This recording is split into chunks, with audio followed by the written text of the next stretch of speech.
अस्सलाम वालेकुम, welcome to my channel the biology series. हम फर्स्ट ईयर बायोलॉजी का चैप्टर नंबर 1 डिस्कस कर रहे हैं और अल्लाह का शुक्र है जो हमने कार्बोहाइड्रेट को कंप्लीट कर लिया है। आई होप आपको समझ भी आ रहा होगा। तो आज का जो टॉपिक है वो है protein. Let's start. What is protein? Protein can be defined as the polymer of specific amino acids arranged in a particular manner which perform definite functions. जैसे कि मैंने आपको पहली लिस्ट में जो हमारी थी उसमें बताया था कि हर चीज़ का एक छोटा यूनिट ज़रूर होता है। हमने पढ़ा था कि कार्बोहाइड्रेट का छोटा यूनिट उसका मोनोसेक्राइड था। अब जो है प्रोटीन का छोटा यूनिट हमारा है अमीनो एसिड्स। और ये सारे अमीनो एसिड्स किसी ना किसी पर्टिकुलर सीक्वेंस में अरेंज हुए होते हैं और इनकी सीक्वेंस बहुत मैटर करती है। ठीक है, तकरीबन हम क्या करते हैं, अगर 5 अमीनो एसिड्स मिल रहे हैं तो उन पांचों की सीक्वेंस बिल्कुल स्पेसिफिक होगी। अगर कोई भी अपनी सीक्वेंस से हट गया तो इट कैन कॉज डिसऑर्डर और disease. Okay, Protein are the most important organic compounds of the cell which carry out virtually out of cell activities। कह रहा है प्रोटीन एक बहुत ही important organic compounds हैं जो सेल की तकरीबन एक्टिविटीज़ को कैरी करता है, क्योंकि प्रोटीन जो होता है ना वो आपके न्यू सेल्स बनाने में हेल्प देता है और भी इसके बहुत ज़्यादा वो है, क्या नाम है, इसकी बहुत ज़्यादा इम्पोर्टेंस है। They constitute major part of the dry weight of the cell। तकरीबन ये अच्छा खासा हिस्सा dry weight of the cell में लगाते हैं। Dry weight of the cell का मतलब क्या होता है? एक सेल है, पीछे हमने पढ़ा था सेल के अंदर 70 to 90% वाटर होता है। जब वाटर एवापोरेट हो जाता है तो सेल का जितना भी वेट होता है उसे dry weight of the cell कहते हैं। तो कह रहा है dry weight of the cell के अंदर सेल के ऑर्गेनल्स, सेल के बायोमोलिक्यूल्स आ जाते हैं और प्रोटीन उन dry weight of the cell का अच्छा खासा हिस्सा है। Proteins are the complex organic compounds having carbon, hydrogen, oxygen and nitrogen as elements। थोड़ा थोड़ा मैं कार्बोहाइड्रेट को यहाँ पर रिलेट करती जाऊँगी। कार्बोहाइड्रेट के अंदर हमने देखा था उसके अंदर सिर्फ था कार्बन था, हाइड्रोजन था और ऑक्सीजन था, है ना। लेकिन यहाँ पर हमें कार्बन भी मिलेगा, हाइड्रोजन, ऑक्सीजन और नाइट्रोजन मिलेगा। Sometimes they contain sulphur also, कभी कभी इसके अंदर सल्फ़र भी होता है क्योंकि इसके अंदर नाइट्रोजन प्रेजेंट एक अच्छे खासे अमाउंट में, इसके लिए इसे नाइट्रोजनसस कंपाउंड भी कहा जाता है। Proteins are the building blocks of the tissue. Protein जो हैं वो टिश्यू बनाते हैं, यानी टिश्यू का मेन हिस्सा है, टिश्यू बनाने में हेल्प देते हैं। जैसे कि मैंने बताया कि प्रोटीन आपको न्यू सेल्स की रिकवरी, न्यू सेल्स बनाने में हेल्प देते हैं। Many parts of the body such as hair, nails and feathers are also protein। आपकी जो स्किन है उसके अंदर प्रोटीन मिलेगा, आपके जो हेयर्स है उसके अंदर आपको केराटिन प्रोटीन मिलेगा, आपके जो नेल्स हैं उसके अंदर आपको प्रोटीन मिलेगा। तो प्रोटीन क्या है? ये आपके इस मतलब बॉडी पार्ट्स के इस हिस्से में मिल रहा है। और अगर आप प्रोटीन के सोर्स की बात करें, लाइक किन चीज़ों से हमें प्रोटीन मिलता है, तो आप मीट खाएंगे तो आपको प्रोटीन मिलेगा, आप फिश खाएंगे तो आपको प्रोटीन मिलेगा, मिल्क से आपको प्रोटीन मिलेगा, उसके बाद पल्सेस हैं, दालें हैं और बहुत ही अंडा है जो वो आपको क्या नाम है उससे आपको प्रोटीन मिलेगा। तो ऐसे सारी ये सोर्सेज हैं जिससे आपको प्रोटीन मिल सकता है और आप उसे इनटेक कर सकते हैं। अब हम देखते हैं कि amino acid is a building block of protein. किस तरीके से हम कैसे किसी चीज़ को बिल्डिंग ब्लॉक कह सकते हैं? बिल्डिंग ब्लॉक का मतलब होता है उस चीज़ का बुनियाद, उस चीज़ को बनाने वाला। जिस तरीके से एक दीवार बनती है ईंट की मदद से, ब्रिक्स की मदद से, तो मैं यूँ कह सकती हूँ कि एक ब्रिक जो है वो दीवार का बिल्डिंग ब्लॉक है, उसकी वजह से वो दीवार खड़ी हुई है। अगर मैं तोड़ दूँ तो मुझे वही ईंटें मिलने वाली है। Same as it is amino acid बुनियाद है प्रोटीन का। अगर मैं प्रोटीन को ब्रेक करूँगी तो मुझे अमीनो एसिड्स की चेन्स मिलेंगी। Okay, proteins are the macromolecules और polymers of amino acid. Proteins जो हैं एक मैक्रोमोलिक्यूल है, बड़ा मॉलिक्यूल है या पॉलीमर है किसी अमीनो एसिड्स का। These amino acids are monomers and linked with each other by a covalent bond called peptide bond and peptide linkage। अब देखें, अमीनो एसिड्स जो हैं वो मोनोमर्स हैं, वो छोटे छोटे यूनिट्स हैं, वो छोटे छोटे यूनिट्स हैं, और जो प्रोटीन है वो उनका बड़ा यूनिट है, वो उनका बड़ा यूनिट है। छोटे छोटे यूनिट्स कलेक्ट होकर ही बड़ा यूनिट बनाते हैं। अब इनका जो कलेक्शन होगा, ऑब्वियस सी बात है ये आपस में किसी चीज़ के साथ जुड़ेंगे। जैसे हम दीवार जब बनती है, हम तो नहीं बनाते हैं, जो बनाते हैं दीवार वो क्या इस्तेमाल करते हैं, एक ईंट को दूसरी ईंट से चिपकाने के लिए वो सीमेंट का यूज़ करते हैं। सीमेंट होता है और बहुत सारी सॉइल्स वगैरह उसमें यूज़ हो रही होती है, तो वो क्या एक बॉन्ड बना देता है दोनों ब्रिक्स को जोड़ने का। सेम एज इट इज़ एक अमीनो एसिड दूसरे अमीनो एसिड से कोवलेंट बॉन्ड के थ्रू ऐड होता है, और इस कोवलेंट बॉन्ड का नाम होता है पेप्टाइड बॉन्ड या पेप्टाइड लिंकेज।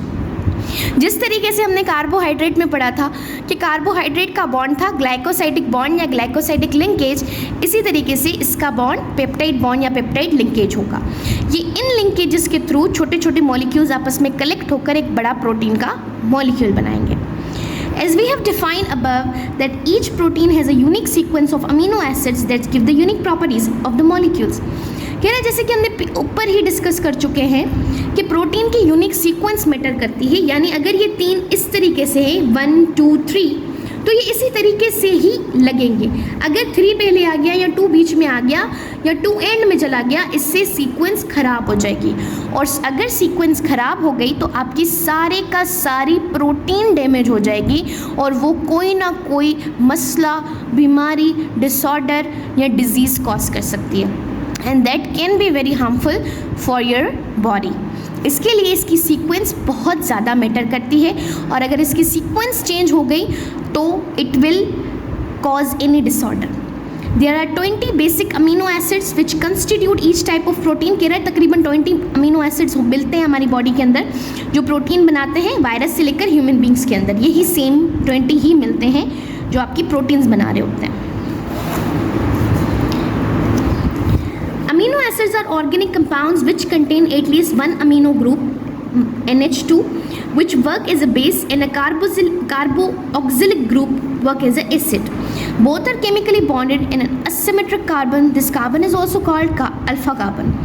अब यहाँ पर क्या कह रहा है जो अमीनो एसिड होता है वो ऑर्गेनिक कंपाउंड्स है। भाई ये तो हमें पता है कि ये ऑर्गेनिक कंपाउंड्स है, जिसके अंदर क्या होता है, एक अमीनो ग्रुप होता है जिसे NH2 ग्रुप कहते हैं। अच्छा, ये अमीनो एसिड के स्ट्रक्चर की बात कर रहा है, आप इसको थोड़ा छोड़ दें, यहाँ पर देख लें। देखें ये अमीनो एसिड जो है, एक अमीनो एसिड का फॉर्मूला लिखा हुआ है, उसका स्ट्रक्चर बता रहा है। ये जो है NH2, ये है अमीनो ग्रुप, इसे हम बेस ग्रुप भी कह सकते हैं। ये है कार्बोऑक्सिलिक ग्रुप, जिसे हम एसिड वाला हिस्सा भी कह सकते हैं। तो ये इसका बेस हिस्सा, ये इसका एसिड हिस्सा। आई बात समझ? ये दोनों केमिकली बॉन्ड होते हैं एक अल्फ़ा कार्बन के थ्रू। ये रहा कार्बन, इसे अल्फ़ा कार्बन कहा जाता है, ओके। और यहाँ पर हाइड्रोजन लगा होता है और यहाँ पर R यानी रेडिकल लगा होता है। सारे अमीनो एसिड्स की यही शक्ल होती है, लेकिन ये R जो है किसी में चेंज होता रहता है। फॉर एग्जाम्पल, अगर यहाँ पर हाइड्रोजन आ गया तो इट इज़ ग्लाइसिन, और अगर यहाँ पर मिथाइल लग गया, कुछ भी लग गया या कोई भी दूसरा यहाँ पर सब्सटेंस लग गया, तो उसकी शक्ल चेंज हो जानी है और वो कोई दूसरा अमीनो एसिड कहलाएगा। ओके, आपको आ रही होगी बात समझ? देखिए यहाँ पर अमीनो एसिड्स और ऑर्गेनिक कंपाउंड्स, ये तो मैं पढ़ गई थी।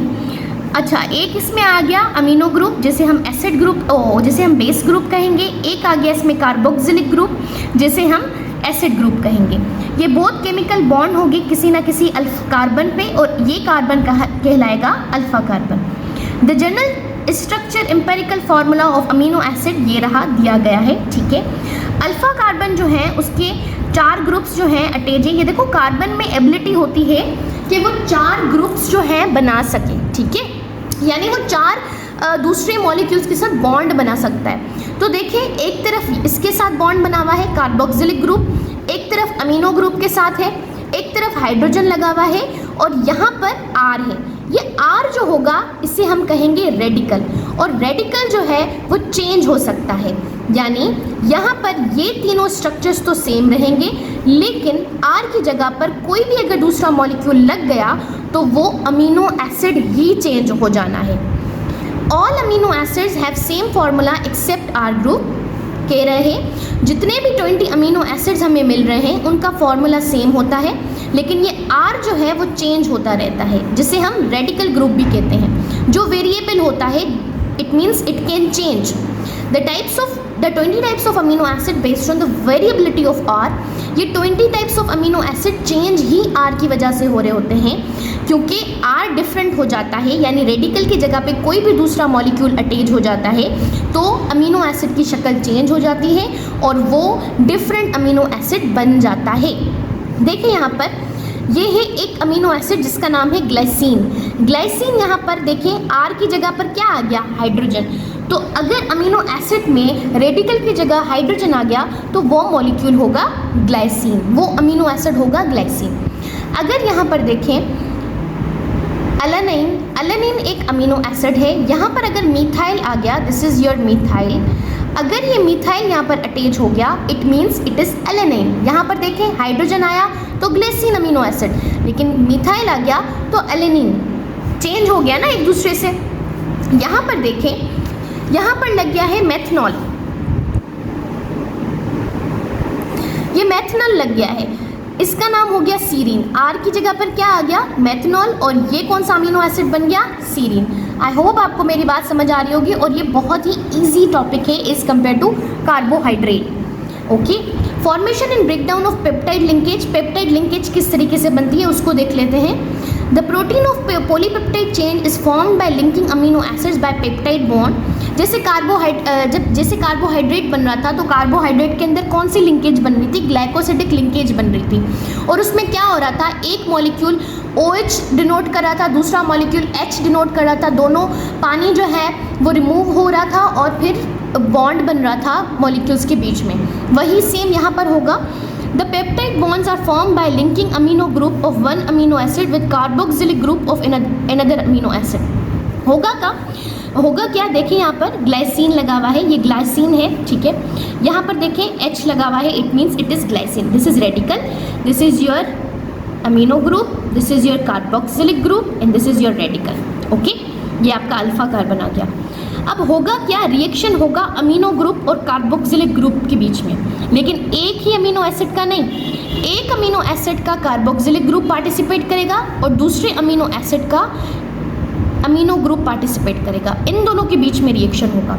तो जिसका जो है amino acid carboxylic group participate करेगा वहाँ से निकलेगा OH, और जिसका अमीनो ग्रुप पार्टिसिपेट करेगा वहाँ से निकलेगा H। ये OH और H जो है रिमूव होकर पानी बनाएंगे, जो बिल्कुल रिमूव हो जाएंगे, और यहाँ पर देखें एक बॉन्ड बन जाएगा carbon nitrogen bond, this is called peptide linkage. Carbohydrate के अंदर ये बॉन्ड था, ये बॉन्ड था, इसे कह रहे थे ग्लाइकोसिडिक लिंकेज, और यहाँ पर ये बॉन्ड है जिसे हम कहेंगे peptide linkage. Okay, I hope आप समझ रहे हैं। The resultant dipeptide is a glycyl alanine has 2 amino acid subunit called dipeptide. कोई ऐसा अमीनो एसिड का सब यूनिट जो 2 अमीनो एसिड से मिलकर बना हो उसे हम डाइपेप्टाइड कहेंगे, यानी 2 अमीनो एसिड।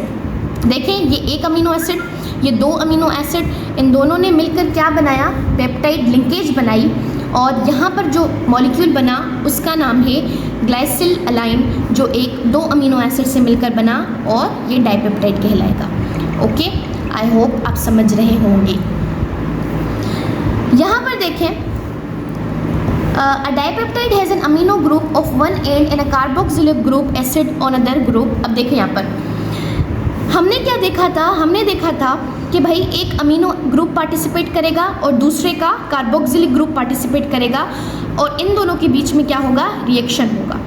यहाँ पर जब हमारा एक पेप्टाइड लिंकेज बन के एक मॉलिक्यूल बन गया, तो अगर हम देखें कि यहाँ पर देखें एक अमीनो ग्रुप खाली है और यहाँ पर देखें एक कार्बोक्सिलिक ग्रुप खाली है, इसका मतलब ये है कि ये आगे चलकर क्या कर सकते हैं, ये आगे चलकर किसी और के साथ बॉन्ड बना सकते हैं। ये जाके बॉन्ड बनाएगा किसी न किसी अमीनो ग्रुप के साथ, और ये जाके बॉन्ड बनाएगा किसी न किसी कार्बोक्सिलिक ग्रुप के साथ, यानी इन्होंने जगहें खाली रखी हैं। कह रहा है डाइपेप्टाइड ऐसा अमीनो ग्रुप होता है जिसके एक एंड पर कार्बोक्सिलिक ग्रुप लगा हुआ हो और दूसरे एंड पर अमीनो ग्रुप लगा हुआ हो। इसका मतलब वो अवेलेबल हैं दूसरे पेप्टाइड्स लिंकेज बनाने के लिए और वो प्रोड्यूस कर सकते हैं tri tetra penta peptide linkage leading to polypeptide chains. Okay, यानी वो ये 2 थी तो डाइपेप्टाइड, अगर 3 मिलेंगे तो ट्राई, 4 मिल गए तो टेट्रा, 5 मिल गए तो पेंटा। इस तरीके से मिल के यहाँ पर एक पॉलीपेप्टाइड चेन बन जाएंगी, यानी बहुत सारे प्रोटीन्स, बहुत सारे अमीनो एसिड्स मिलकर एक चेन बनाएंगे जो मिलकर प्रोटीन का मॉलिक्यूल बनाएंगे। ओके, देखिए यहाँ पर एक अमीनो एसिड दूसरे अमीनो के साथ कंबाइन हो गया, दूसरा तीसरा मिलकर चौथा मिलकर इन्होंने क्या बना दी, एक पॉलीपेप्टाइड चेन बना दी। और पॉलीपेप्टाइड चेन का मतलब है एक हमारे पास प्रोटीन बन गए। The peptide chain can be broken by breaking peptide bonds by the process of hydrolysis with the help of hydrolytic enzyme। कह रहा है जो पेप्टाइड चेन है उसको हम तोड़ सकते हैं उनके पेप्टाइड्स बॉन्ड को ब्रेक कर कर। एक प्रोसेस होता है हाइड्रोलाइसिस, पीछे पढ़ाया है, जिसकी मदद से हम इसको तोड़कर जब तोड़ेंगे तो हमें वही सेम अमीनो एसिड्स मिल जाएंगे। अब किस तरीके से मिलेंगे इसको थोड़ा देख लेते हैं। कह रहा है the protein chain can be broken into small chain of more than 10 amino acids called peptones, where peptone can be hydrolyzed further into small unit of few amino acids called peptide, which are further hydrolyzed into amino acids। अब इसका मतलब क्या है इसको समझते हैं। कह रहा है, देखें यहाँ पर कह रहा है कि जो प्रोटीन है वो बड़ी बड़ी चेन से मिलकर बना है। किसकी बड़ी बड़ी चेन्स? अमीनो एसिड्स की बड़ी बड़ी chain. When this chain is broken, जब चेन जो है टूट जाएगी, हम क्या करते हैं इन बड़ी चेन्स को 10 छोटी छोटी चेन्स में तोड़ देते हैं। एक प्रोटीन की बड़ी चेन है, जैसे ये बड़ी चेन है, इन बड़ी चेन्स को मैं 10 छोटी छोटी चेन्स में तोड़ दूँ। यहाँ पर मैं 10 छोटी छोटी चेन्स में तोड़ दूँ। उस 10 छोटी चेन्स के अंदर तकरीबन 10 अमीनो एसिड्स या उससे ज़्यादा होने चाहिए, तो ऐसी चेन को मैं कहूँगी पेप्टोन। ओके, यानी मैंने एक बड़ी चेन ली प्रोटीन की, ठीक है, जिसमें मैंने क्या किया, उस बड़ी चेन को 10 छोटी छोटी चेन्स में तोड़ दिया, तो ऐसी चेन्स को मैं कहूँगी पेप्टोन्स। इन पेप्टोन्स को मैं अगर फर्दर तोड़ूंगी और छोटी चेन्स में, तो ऐसी चीज़ को मैं कहूँगी पेप्टाइड। और अगर मैं फाइनली इस पेप्टाइड को तोड़ने जाऊँ हाइड्रोलाइसिस के थ्रू, तो मुझे मिलेंगे अमीनो एसिड्स। आई आपको बात समझ? क्या सीन है देखें, एक बड़ी ही चेन ले लें 40-50 जो है उसके अंदर वो हो, ऐसी होती है ना हमारी चेन, इस तरीके से होती है, उसके अंदर ऐसे लॉक्स लगे हुए होते हैं। आप क्या काम करें, आप 10 मतलब आप बहुत बड़ी चेन ले लें, ठीक है, वो आपका हो गया प्रोटीन का बड़ा मॉलिक्यूल, वो प्रोटीन हो गया आपका, ठीक है, पॉलीपेप्टाइड चेन हो गई। अब आप उसमें क्या करेंगे, आप उसको तोड़ लें 10 छोटी छोटी चेन्स में, जिसके अंदर ऐसे 10 लगे हुए हों या उससे ज़्यादा लगे हुए हों, लाइक इस तरीके से। आपने उस बड़ी चेन को कन्वर्ट कर दिया, 10 छोटी छोटी चेन्स में तोड़ दिया, तो ऐसी चेन को मैं कहूँगी पेप्टोन। अगर मैं पेप्टोन को फर्दर और छोटी छोटी चेन्स में कन्वर्ट करूँ, तो ऐसे को मैं कहूँगी पेप्टाइड। और फाइनली जब मैं पेप्टाइड को तोड़ने जाऊँ तो मुझे मिलेंगे अमीनो एसिड्स। ये अमीनो एसिड्स आप कहें तो मैं आपको किसी चीज़ पर बना के दिखा देती हूँ ताकि आपको थोड़ा ज़्यादा क्लियर हो जाए। चलें देख लें, यहाँ पर ये एक बड़ी चेन है प्रोटीन की, ये प्रोटीन की बड़ी चेन है, इसका मतलब है इसके अंदर बहुत ज़्यादा अमीनो एसिड्स लगे हुए हैं, उसके अंदर पेप्टाइड बॉन्ड्स बने हुए हैं, ठीक है। ये एक बड़ी चेन है जिसे हम नॉर्मली प्रोटीन कहेंगे या पॉलीपेप्टाइड चेन कहेंगे, जिसके अंदर मीन्स बहुत ज़्यादा पेप्टाइड बॉन्ड्स हैं और बहुत ज़्यादा अमीनो एसिड्स जुड़कर प्रोटीन की चेन बनाती। उसके बाद अगर मैं यहाँ पर देखूँ, जब इस बड़ी चेन को मैं छोटी छोटी चेन्स में कन्वर्ट करूँगी, इतनी छोटी होनी चाहिए कि तकरीबन इसके अंदर 10 अमीनो एसिड्स होने चाहिए, तो ऐसी चेन को मैं कहूँगी पेप्टोन्स। यानी एक बड़ी चेन को मैंने स्मॉलर चेन में कन्वर्ट कर दिया, तो ऐसी चेन को मैं कहूँगी पेप्टोन्स। और इन पेप्टोन्स को फर्दर अगर मैं छोटी छोटी चेन्स में कन्वर्ट कर दूं तो उसको मैं कहूँगी पेप्टाइड्स। और फाइनली जब पेप्टाइड्स की भी मैं हाइड्रोलाइसिस कर दूंगी तो यहाँ पर मुझे खाली क्या मिलेंगे, अमीनो एसिड्स। वही बात यहाँ पे एंड वाले पैराग्राफ में हो रही है। इन सब की आप लाइन वाइज हाइड्रोलाइसिस करते आएंगे तो आपको और से छोटे छोटे मॉलिक्यूल्स मिलते जाएंगे और फाइनली आपको अमीनो एसिड मिल जाएगा। ओके, तो चलें, आई होप आपको ये लेक्चर समझ आया होगा। और नेक्स्ट वीडियो के अंदर मैं sequence of amino acids cover करूँगी कि अमीनो एसिड्स की सीक्वेंस क्यों ज़रूरी होती है। और आप काइंडली मेरे चैनल को लाइक, सब्सक्राइब एंड शेयर कर दीजिएगा ताकि एटलीस्ट ये लेक्चर बच्चों तक पहुंच सके। और आई डोंट नो आपको लेक्चर समझ आ रहे हैं या नहीं, क्योंकि आप कमेंट नहीं करते हैं जो मुझे पता चले। तो काइंडली आप कमेंट कर दिया करें ताकि एटलीस्ट मुझे आइडिया हो जाए कि आपको किस चीज़ की नीड है और क्या इसके अंदर बेटरमेंट हो सकती है और आपको समझ आ रहा है या नहीं आ रहा। So like, subscribe and share my channel and also comment करें कि मुझे पता चले कि आर यू अंडरस्टैंडिंग और नॉट। ओके, अल्लाह हाफिज़। नेक्स्ट वीडियो लेक्चर के साथ हम कल मिलेंगे।